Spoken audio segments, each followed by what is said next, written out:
આપણે 26 જાન્યુઆરીના જ ગણતંત્ર દિવસ શું કામ મનાવીએ છીએ? તો તમે કહેશો કે આપણો સંવિધાન એ દિવસે લાગુ પડ્યો હતો, પરંતુ આપણો સંવિધાન તો 26 નવેમ્બર 1949ના રેડી થઈ ગયો હતો. તો પછી આ 2 મહિના રાહ જોવા પાછળનું કારણ શું?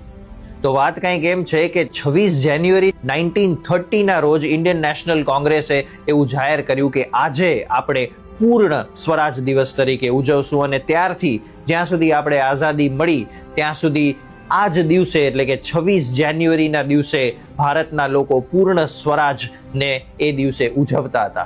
એટલે જ્યારે આપણે 15 ઓગસ્ટ 1947ના આઝાદી મળી ત્યારે એ સમયના લોકોએ વિચાર્યું કે આપણે 26 જાન્યુઆરીને ભૂલવી નથી. એટલે જ્યારે આપણો જે કોન્સ્ટિટ્યુશન છે એ રેડી થઈ ગયો હતો 1949 26 નવેમ્બરના, ત્યારે એવું વિચાર્યું કે આપણે 26 જાન્યુઆરી જ સિલેક્ટ કરીએ, કારણ કે એ જ દિવસે આપણે પૂર્ણ સ્વરાજની કલ્પના કરી હતી અને આપણે ઉજવ્યું હતું, અને એટલા માટે 26 જાન્યુઆરી 1950 વોઝ સિલેક્ટેડ. અને એક્ઝેક્ટલી 10:18 સી રાજગોપાલચારીએ એવું અનાઉન્સ કર્યું કે ભારત હવે એક સ્વાધીન લોકશાહી ગણતંત્ર છે, અને 10:24 ડોક્ટર રાજેન્દ્ર પ્રસાદે પહેલા પ્રેસિડેન્ટ તરીકે શપથ લીધી હતી, અને એ દિવસે 21 નહીં 31 તોપોની સલામી આપી હતી, અને એ એક મેસેજ હતો દુનિયાને કે ભારત હવે પછી ક્યારે પણ ગુલામી નહીં સ્વીકારે.